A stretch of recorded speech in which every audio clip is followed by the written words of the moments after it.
Welcome to my introductory video on arrest. In this video we're going to determine what constitutes a valid arrest, what should you do when you are arrested, and what can you do about being unlawfully arrested.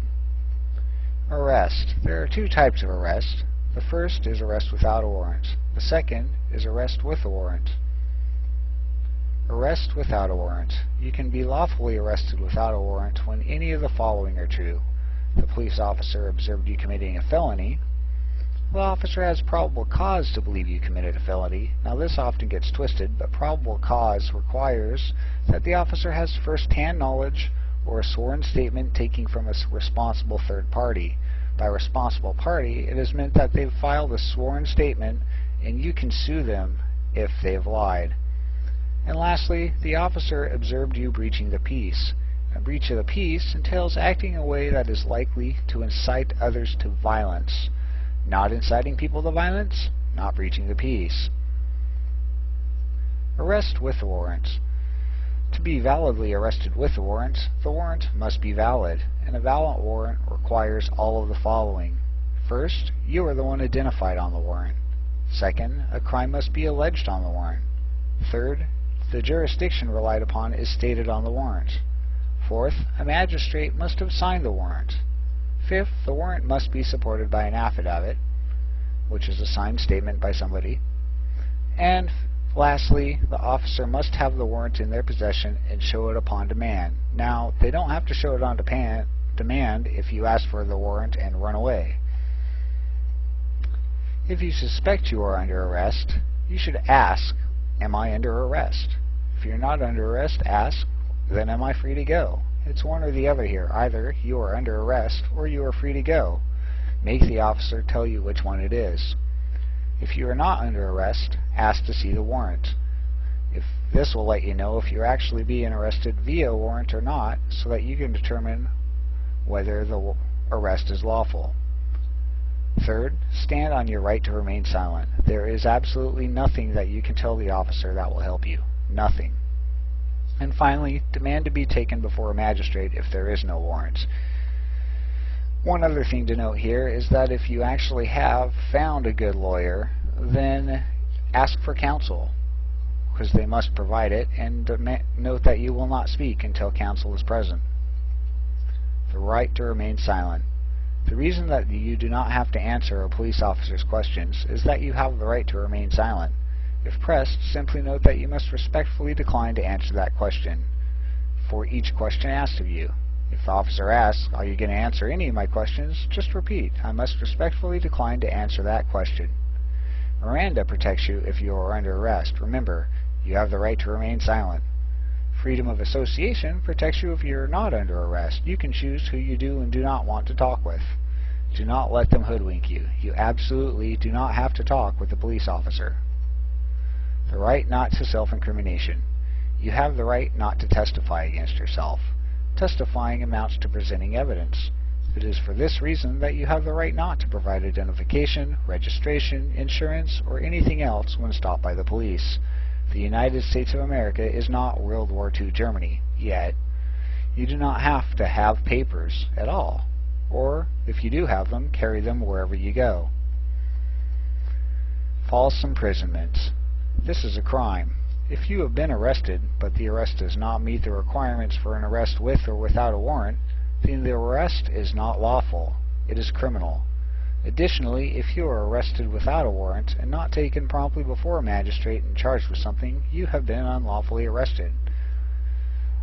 An unlawful arrest is a crime called false imprisonment. The elements of false imprisonment. False imprisonment has two elements. An element is a requirement for a crime to be proven in a court of law. The first element that you must prove is that you were detained or restrained against your will. This is why you ask if you are under arrest. The second element is that the detainment or restraint must be unlawful. All you have to do to prove this is that all things required for the type of arrest you were under were not done. Detained against your will. To prove you were detained against your will, ideally you will have recorded the conversation and got the officer to state that you are under arrest, and submit the tape as evidence by authenticating it with an affidavit, which is a signed statement. Alternately, you write up an affidavit stating that the officer clearly answered that yes, you were under arrest when you asked him. Unlawful detainment. To prove that you were unlawfully detained or restrained, you simply determine whether you were under an arrest with or without a warrant, and then allege that any requirement for that type of arrest did not exist. Again, a recording of the conversation can help greatly here if properly entered into evidence. Filing a claim. If both elements of false arrest are true, then you can file a claim against the officer for false arrest and win fairly reliably. You should file any such claim in a court of general jurisdiction and not a local city court.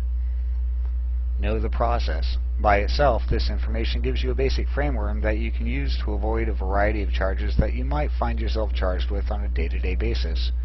However, if you do not take the time to learn about the court process, you will be at the mercy of your lawyer if you attempt to use it.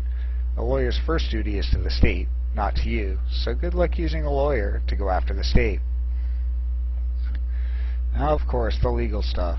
I'm not a lawyer, and I have no formal legal training, though I spend quite a bit of time studying it. However, you can verify the facts in this video to yourself in any good law encyclopedia. I recommend American Jurisprudence, but you can also check Corpus Juris, Corpus Juris Secundum, or American Jurisprudence 2D. Any one of these should have good information on both arrest and false arrest. It may be called false imprisonment. How to use this information.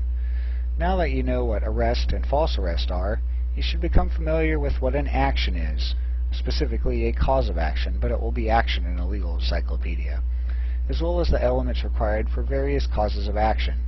From there, you can use arrest to avoid corrupt infraction processes by forcing them to arrest you, instead of signing their forms, which are actually contracts.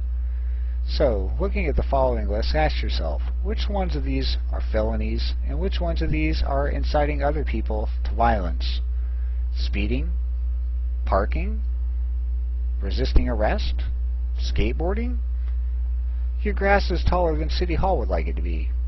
You have too many garage sales within a specific period of time. You're trading things with other people without going down and getting a business license. Well, the only one of these that can cause you to be arrested is resisting arrest. And resisting arrest requires that, in the first place, you are actually being arrested for a valid crime.